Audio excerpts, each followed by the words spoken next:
Hello everyone, दृष्टि की teaching exam YouTube channel में एक बार फिर से आपका स्वागत है। मैं हूं गीतांजलि। जैसा कि आप सभी जानते हैं, हम यहाँ यूजीसी नेट के ज्योग्राफी सेक्शन के पीवाईक्यू पर चर्चा कर रहे हैं। यानी भूगोल विषय से यूजीसी नेट के एग्जाम्स में प्रीवियस वर्षों में, विगत वर्षों में कौन से प्रश्न पूछे गए हैं, प्रश्नों को कैसे फ्रेम किया गया है, क्या इनकी प्रवृत्ति रही है, इस पर हम यहाँ चर्चा करते हैं। का मुख्य उद्देश्य है कि आप अपनी आगामी यूजीसी नेट वाले एग्जाम्स जो आने वाले हैं उनमें ज्योग्राफी की तैयारी को बेहतर कर पाएं, क्योंकि किसी भी परीक्षा के लिए दो चीजें बहुत इंपॉर्टेंट है। एक तो सबसे पहली बात उसका सिलेबस, आपको सिलेबस पता हो, दूसरा पीवाईक्यू, ताकि आप यह अनुमान लगा पाएं कि किस सेगमेंट को कैसे पढ़ना है, किसी प्रश्न को यूजीसी नेट में कैसे पूछा गया है एग्जाम में, तो आप उस आधार पर फिर अपनी स्ट्रेटेजी को बना पाएंगे और तैयारी को और बेहतर कर पाएंगे। ठीक है, तो हमने पहले भी डिसाइड किया था हम इसे सेगमेंट वाइज शुरू करेंगे और हमने इसे सेगमेंट वाइज ही शुरू किया भी है।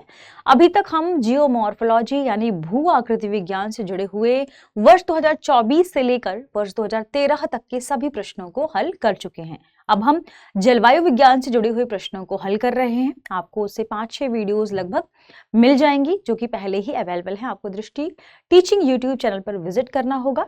दृष्टि टीचिंग एग्जाम यूट्यूब चैनल में आपको प्रीवियस जितने भी सॉल्यूशंस हैं पीवाईक्यू के, वो भी मिल जाएंगे। ठीक है, चलिए आज की क्लास को शुरू करते हैं और देखते हैं हमारे पीवाईक्यू सेशन में जलवायु विज्ञान यानी क्लाइमेटोलॉजी से विगत वर्षों में पूछे गए प्रश्नों को। प्रश्न है, नीचे दो कथन दिए गए हैं, एक अभिकथन यानी असर्शन ए है, इसके रूप में है, और दूसरा उसके कारण यानी रीजन के रूप में है। ठीक है, अभिकथन ए है, कृषि, पशुपालन, उद्योग या मानव जनसंख्या की सामान्य आवश्यकताओं की संतुष्टि के लिए पानी की किसी भी प्रकार की कमी को सूखा कहा जाता है। ठीक है, दूसरा है या कारण आर है कि सूखा वर्षा के अभाव के कारण उत्पन्न एक विपत्तिजनक स्थिति है। अब आपके अभिकथन ए भी हो गया, कारण आर भी हो गया। उपयुक्त कथन के आलोक में नीचे दिए गए विकल्पों में से आपको सबसे उपयुक्त उत्तर का चयन करना है। ऑप्शन ए है स्मॉल ए और आर दोनों सत्य हैं तथा आर ए की सही व्याख्या है। बी है ए और आर दोनों सत्य हैं लेकिन आर ए की सही व्याख्या नहीं है। सी है ए सत्य है लेकिन आर असत्य है, और डी ऑप्शन है ए असत्य है लेकिन आर सत्य है।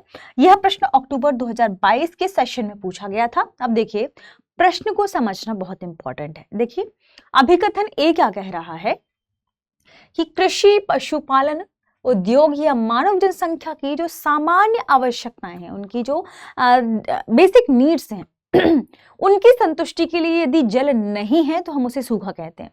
यहां पर यह कथन बिल्कुल सही है।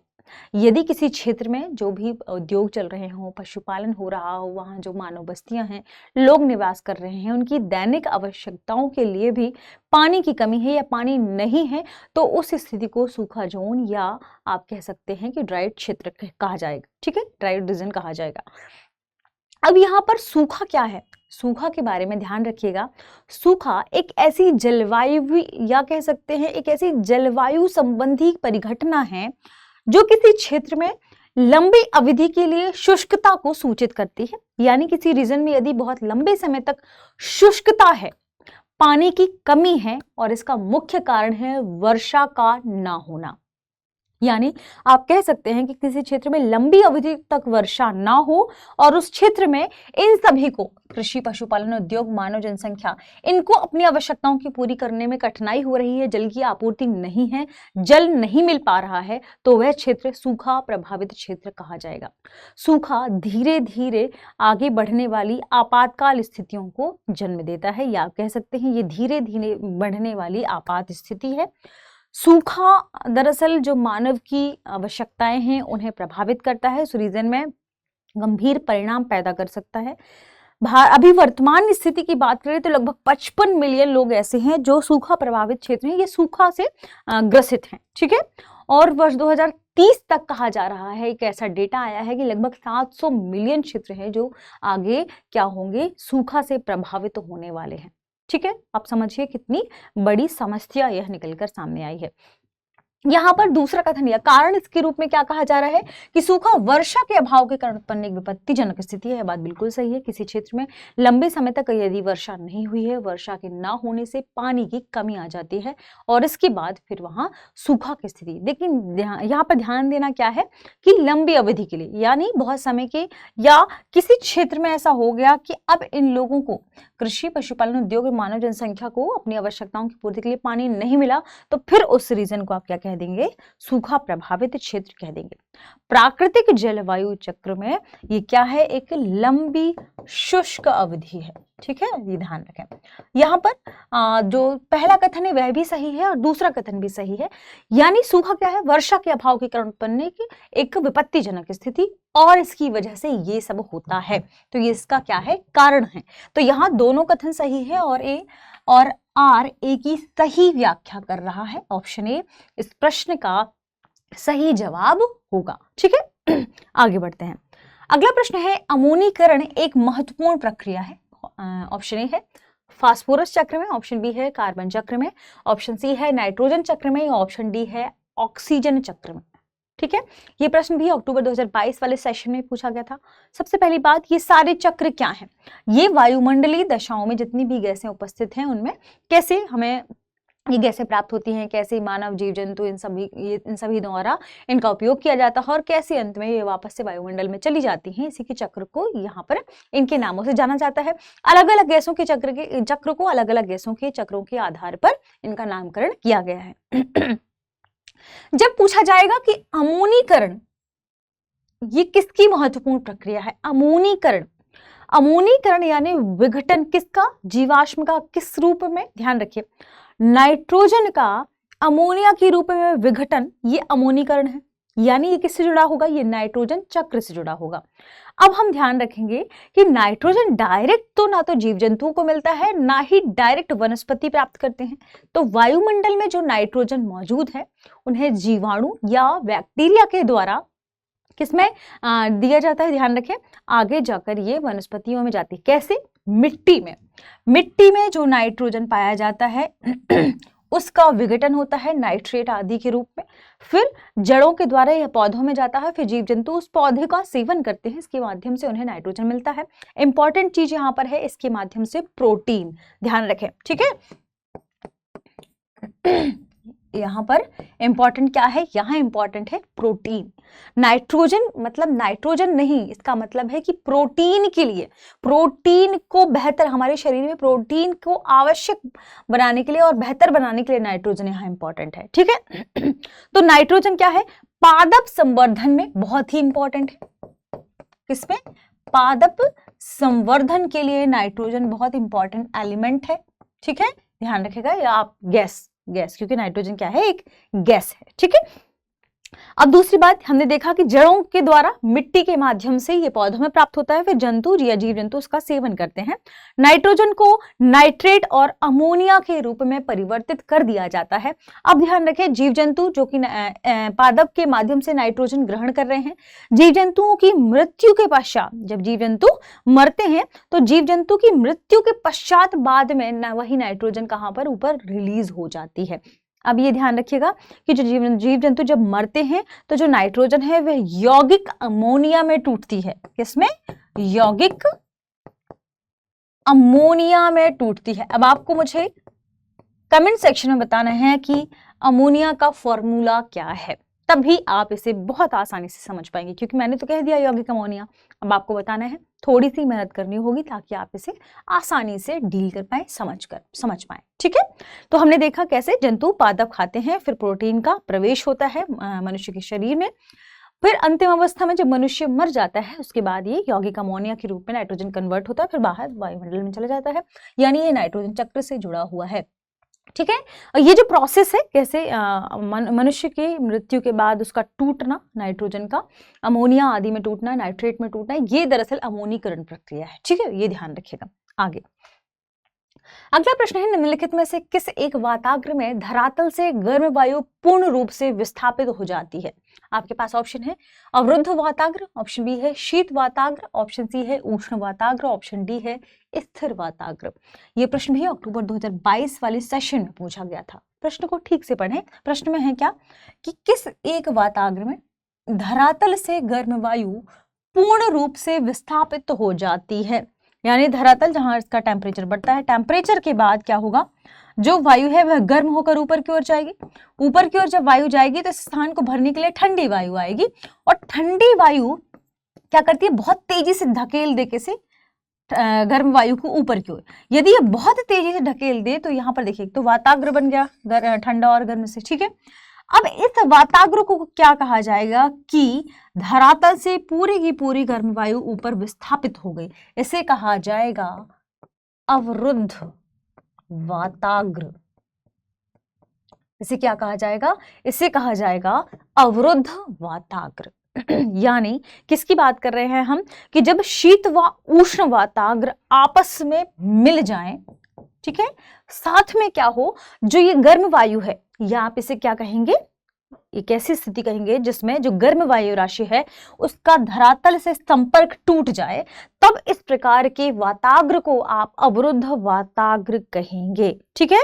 अब यहाँ पर एक सवाल यह भी पैदा हो सकता है, जैसे हमने पढ़ लिया, इसका आंसर है अवरुद्ध का इसका कि अवरुद्ध वाताग्र, जहां पर जो गर्म वायु राशि है पूरी तरीके से इसका जो धरातल है उससे संपर्क हट जाता है, या संपर्क क्या हो जाता है, टूट जाता है, ठीक है।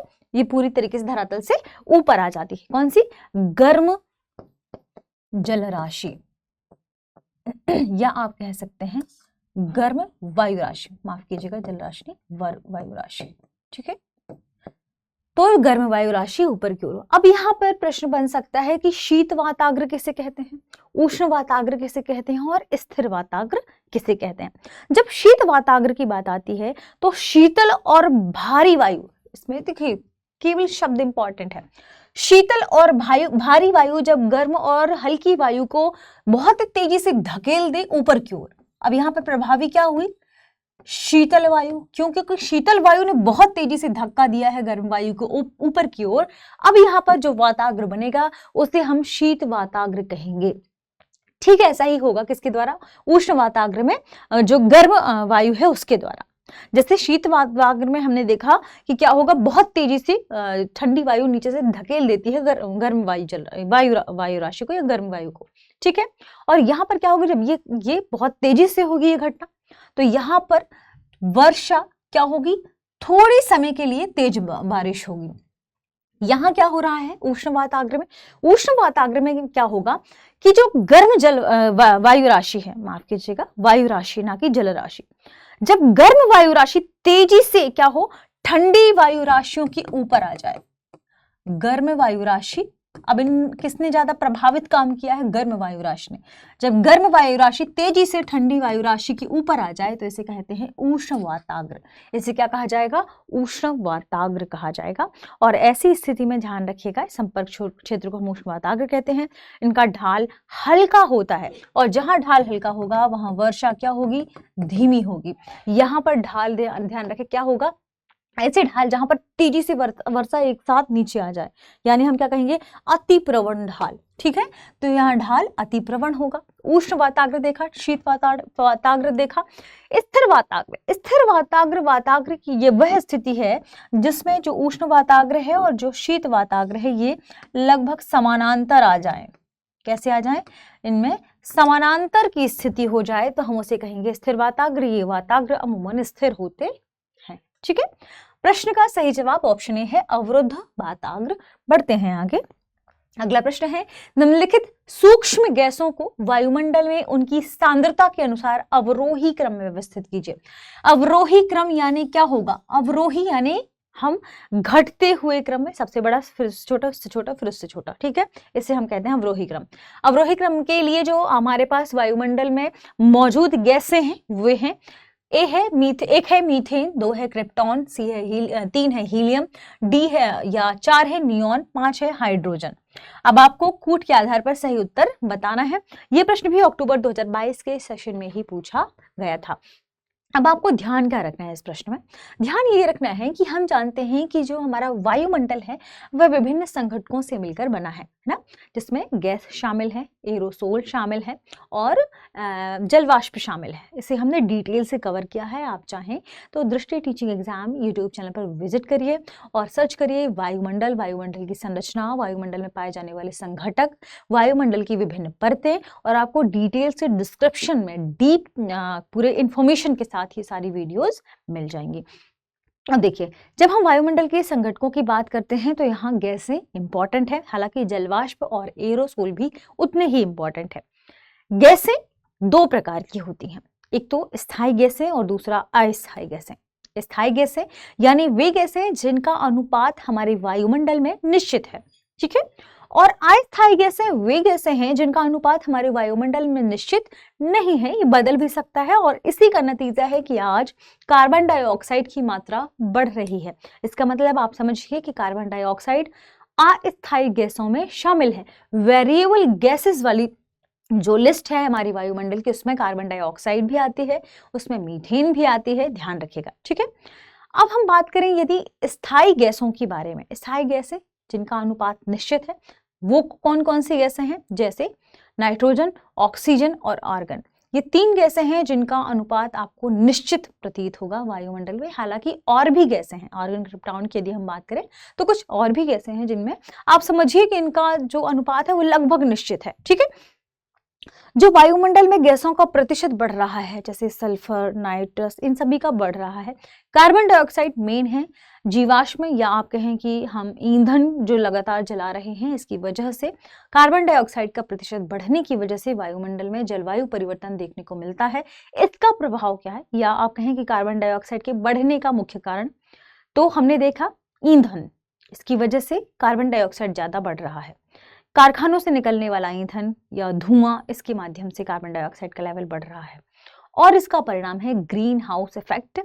और इसके बाद एक और चीज, ग्लोबल वार्मिंग। ग्लोबल वार्मिंग की वजह से ही ये देखने को मिल रहा है कि वैश्विक लेवल पर तापमान बढ़ रहा है, और वैश्विक लेवल पर तापमान बढ़ने से ग्लेशियर के पिघलने की कंडीशन आ रही है। और यही सब बहुत सारी दुनिया में जो महामारियां हैं, या आप कह सकते हैं कि जलवायु परिवर्तन की वजह से कुछ हानिकारक परिणाम देखने को मिल रहे हैं, ठीक है। एक कॉज ये भी है कि जब वैश्विक तापन बढ़ रहा है तो वनाग्नि बढ़ रही है, और वनाग्नि के बढ़ने से, वनों में आग के लगने से कई जीव जंतु, वनस्पतियां, ये सभी चीज प्रभावित हो रहे हैं। तो आप समझ सकते हैं कि वायुमंडल के गैसों का जो प्रतिशत है, इनकी जो सांद्रता है, वह हमारे लिए कितनी इंपॉर्टेंट है, और इसीलिए वृक्षारोपण हमारे लिए कितना इंपॉर्टेंट है, ताकि जो एक प्रतिशत है जो वाहनों का उपयोग है वो कम करना कितना इंपॉर्टेंट है, ताकि हम इसे मेंटेन कर पाए, ठीक है। अब देखिए, जब वायुमंडल में पाए जाने वाली हम सांद्रता की बात करेंगे, जितनी भी गैसें हैं, जो कि हमने बात की, कुछ स्थायी हैं, कुछ वेरिएबल हैं या परिवर्तनशील गैसें हैं, लेकिन यहाँ इंपॉर्टेंट है कि किसी भी जो हमारे पास गैसें हैं, इनकी सांद्रता कैसी है, ये ध्यान रखें कि इनकी सांद्रता आप कैसे डिसाइड करेंगे। इस प्रश्न में यदि हम तय करें कि सबसे अधिक सांद्र जो गैस है वह कौन सी है, तो ध्यान रखेंगे पहले नंबर पर आप लिखेंगे नियोन को, ठीक है, Ne, हम सिंबलाइज रूप में नहीं लिख सकते हैं, ठीक है, नियोन। फिर यदि हम थर्ड गैस के बाद हम उससे थोड़ी सी कम गैस के रूप में या सांद्र गैस के रूप में बात करेंगे, तो ध्यान रखिएगा कि वह है हीलियम, थोड़ा उससे कम। अब हीलियम से भी थोड़ा कम की बात करेंगे तो वह है CH4 मीथेन। ध्यान रखें, सांद्रता की बात कर रहे हैं, ये चीजें हमारे लिए इंपॉर्टेंट है, और ये सारी इंफॉर्मेशन ध्यान रखिएगा ताकि आप आगे प्रश्नों को आसानी से हल कर पाए।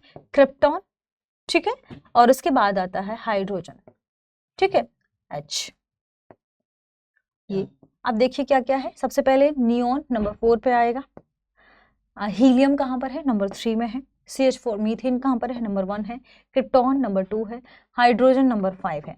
43125 43125 43125 ऑप्शन सी। ऑप्शन सी इस प्रश्न का सही जवाब होगा। आप बुक देखें, सारी चीजें ढूंढें, कन्वर्ट करें, तो आप इसका सही जवाब बताएं, ठीक है। आगे बढ़ते हैं।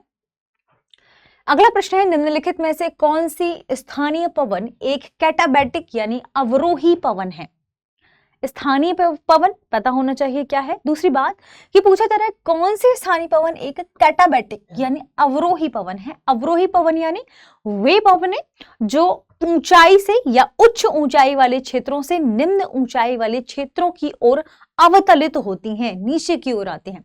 तो ध्यान रखें कहां से, उच्च ऊंचाई वाले क्षेत्रों से निम्न ऊंचाई वाले क्षेत्रों की ओर अवतलित होने वाली पवनों को आप कैटाबैटिक या अवरोही पवन कहेंगे। ठीक है, अब आपके पास option A Chinook, option B Foehn, option C Santa Ana और ऑप्शन डी है मिस्ट्रल। मिस्ट्रल, ठीक है। यूजीसी नेट एग्जाम के अक्टूबर 2022 वाले सेशन में ही ये प्रश्न भी पूछा गया था। अब यहाँ आपके लिए एक और इम्पॉर्टेंट बात कि स्थायी पवनें कौन सी पवनें हैं। स्थायी पवनें वे पवनें हैं जिनका संबंध स्थान विशेष से होता है, यानी वे उस रीजन में चलने वाली पवनें हैं। क्षोभ मंडल से निचली परत में ही ये पवनें प्रवाहित होती हैं, चलती हैं। ध्यान रखिएगा, स्थायी पवनें उस पूरे क्षेत्र में होने वाले जो मौसम में परिवर्तन है उनकी वजह से ही वहां पर प्रभावित होती हैं। पर्टिकुलर रीजन में चलने वाली पवनें हैं। पूरे विश्व में अलग अलग स्थान पर चलने वाली स्थायी पवनों को अलग अलग नाम से जाना जाता है। ठीक है, अब हमारे पास जो ऑप्शन है हम उन पवनों की बात करें, यदि जैसे हम नंबर 1 से ही शुरू करते हैं। सबसे पहले लेते हैं कि चिनूक। चिनूक जो पवन है, ये ध्यान रखिएगा, ये रॉकी पर्वत या रॉकी माउंटेन के पूर्वी हिस्से से ऊपर की ओर उठती है। ठीक है, लिखते हैं हम चिनूक।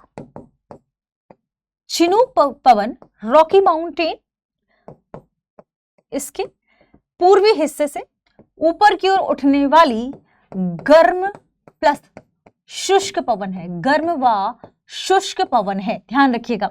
अब हमने देखा कि रॉकी माउंटेन के पूर्वी हिस्से से ऊपर की ओर उठ रही है। ठीक है, ये ध्यान रखिएगा, यानी ये कैटाबैटिक पवन नहीं है यहां पर, है ना। क्यों? क्योंकि ये यूएसए और कनाडा वाले हिस्से में जो फेमस है रॉकी माउंटेन, ये उसके पूर्वी हिस्से से ऊपर की ओर जा रही है और ये एक प्रकार की गर्म और शुष्क पवन है। इसके पूर्वी ढाल के सहारे ये ऊपर उठती है और यदि गर्म और शुष्क है यानी ऊपर की ओर जाएगी। ठीक, अगर हम बात करें हमारी दूसरे नंबर की पवन की, ठीक है, दूसरे नंबर की पवन क्या है? फान। फान कौन सी पवन है? तो ध्यान रखिएगा कि ये आल्प्स के, हमारे आल्प्स पर्वत, इस आल्प्स पर्वत के दक्षिणी हिस्से के सहारे ये ऊपर उठती है।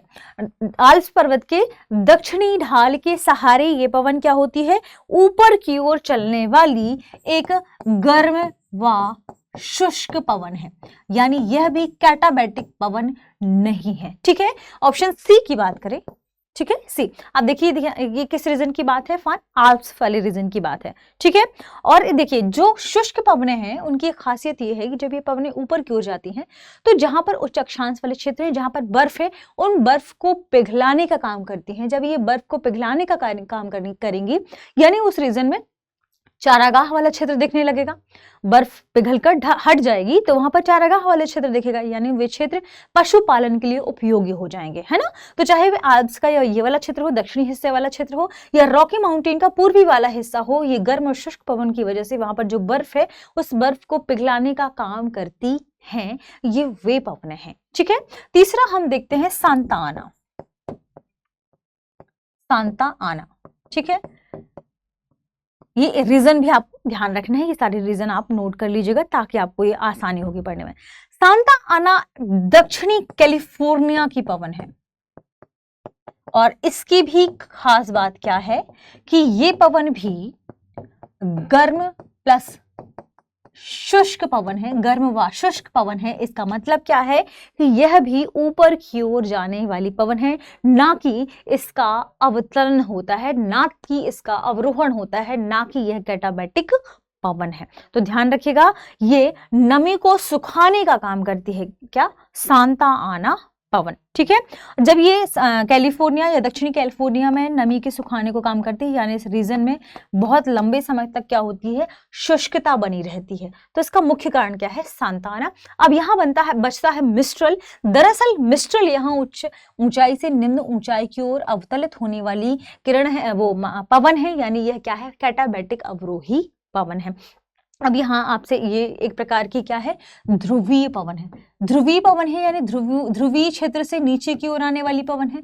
इसका मतलब ये अति शीतल होगी, अति शीतल या आप कह सकते हैं बहुत अधिक ठंड।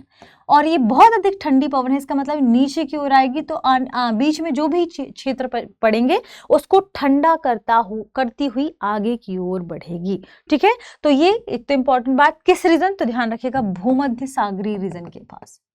भूमध्य सागरीय रीजन में भी उत्तर पश्चिम रीजन, कौन सा रीजन, उत्तर पश्चिम रीजन और पश्चिम रीजन पर चलने वाली ये पवन है, ये ध्यान रखिएगा। इसकी वजह से स्पेन और फ्रांस वाले रीजन में जो ठंडी है वह बढ़ जाती है, क्योंकि ये ऊपर से ध्रुवीय पवन है, नीचे की ओर आएगी, ठंडी के साथ आती है, तो इस पूरे रीजन में क्या होता है, ठंड बढ़ जाती है। ठीक है, तो ऑप्शन डी कैटाबैटिक पवन में मिस्ट्रल पवन यहाँ शामिल है। ठीक है, आगे बढ़ते हैं।